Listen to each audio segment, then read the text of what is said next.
লাখো মানুষকে এড়িয়ে আমি চলে গেছিলাম লালন শাহের মাজারের ভিতরে। সেখানে গিয়ে দেখি পুলিশের সামনে সিদ্ধি টানে।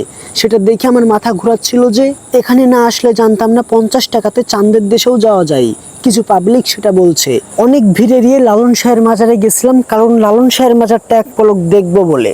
এখানে শুধু শয়ে শয়ে মানুষ না, এখানে শুধু হাজার হাজার মানুষ না, এখানে লাখ লাখ মানুষ। আমি যত সামনের দিকে এগোচ্ছিলাম আমি তত অবাক হয়ে যাচ্ছিলাম। কিভাবে এখানে এত মানুষ আসে, এত সমাগম হয়, আমি বুঝতেই পারছিলাম না। আপনারা দেখতে পাচ্ছেন সামনে পুলিশের গাড়িটা পর্যন্ত আটকে গেছে। কয়েকজন পুলিশ এসেও গাড়িটাকে বের করতে পারছে না, এখানে এতটাই গ্যাঞ্জাম। পুলিশরাও কিন্তু বিভ্রান্তির মধ্যে পড়ে গেছে এখানে এসে। এখন তারাও কিন্তু শেষ পর্যন্ত হাল ছেড়ে দিয়েছে। তাদেরকে গেলে আপনি রাস্তাঘাটে এখন আর পাবেন না।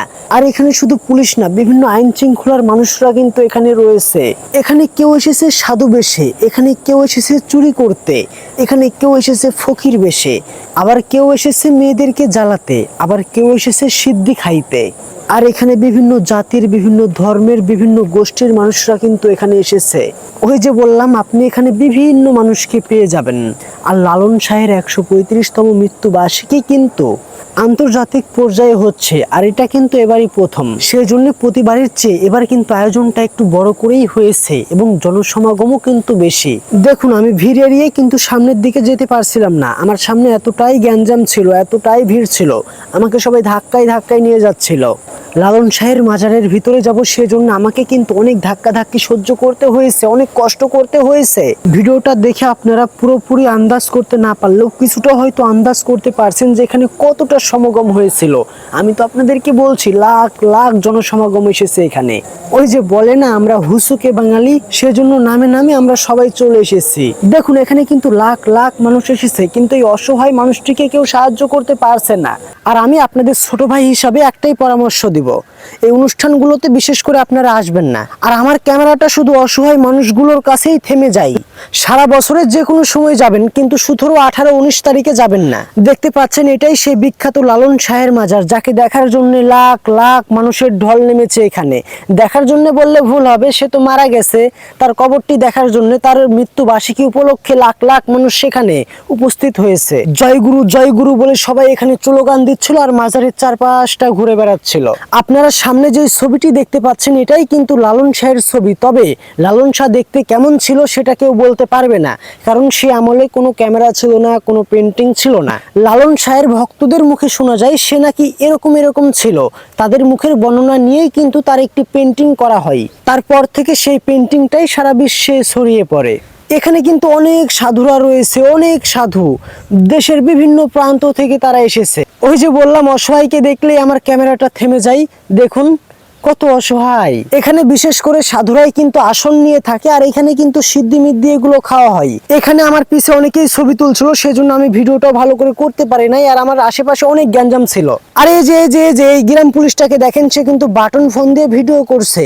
তার বেতন কয় টাকা, সরকার তাকে কয় টাকা দেয়, কিন্তু তার তো শখ আছে, সেও তো মানুষ। বাটন ফোনে ভিডিও করা দেখে আমার খুবই খারাপ লেগেছে, খুবই খারাপ। আর সেখান থেকে বের হওয়ার পর রাস্তা দিয়ে যখন আমি বের হচ্ছিলাম, তখন এখানে দেখলাম যে রাস্তার ধার দিয়ে পুরো লাইনটা শুধু অসহায় মানুষরা বসে আছে। আমি কিন্তু অনেককে সাহায্য করেছি, আবারও মন চাইছিল অনেককে সাহায্য করি, কিন্তু করতে পারি নাই। সবাইকে তো দেওয়া আমার পক্ষে সম্ভব না। এখানে খালি মাথা আর মাথা, মাথা আর মাথা, থুপ ফেললে পায়ে পড়বে, মাটিতে পড়বে না। এত মানুষ, এত জনসমাগম, বলছি তো যে লাখ লাখ মানুষ। আমি যখন ভিতর থেকে বের হব, তখন বের হতে পারছিলাম না। আমার আশপাশ থেকে শুধু ফোন চুরি করছিল। এক রাতে 7,000 ফোন চুরি করেছে। আমি কিন্তু চাইলে আপনাদেরকে আরো ভালোভাবে ভিডিও করে দেখাইতে পারতাম, কিন্তু পারি নাই, কারণ আমি ভয়ে ভয়ে ছিলাম কখন বলে আমার ফোনটাও চুরি করে নিবে। এখানে অনেক প্রশাসনের লোক রয়েছে, পুলিশ আছে, র্যাব আছে, সেনাবাহিনী আছে, কিন্তু কেউ নিয়ন্ত্রণ করতে পারছে না, নিয়ন্ত্রণের বাইরে চলে গেছে। কারণ ওই যে লাখ লাখ মানুষ, এখানে যথেষ্ট পরিমাণে সিকিউরিটি ছিল। এখানে শুধু প্রশাসন না, এখানকার স্থানীয়রা, তারপরে এখানকার আশেপাশের স্কুল কলেজের ছাত্ররাও কিন্তু এই দায়িত্বটা নিজের কাঁধে তুলে নিয়েছিল।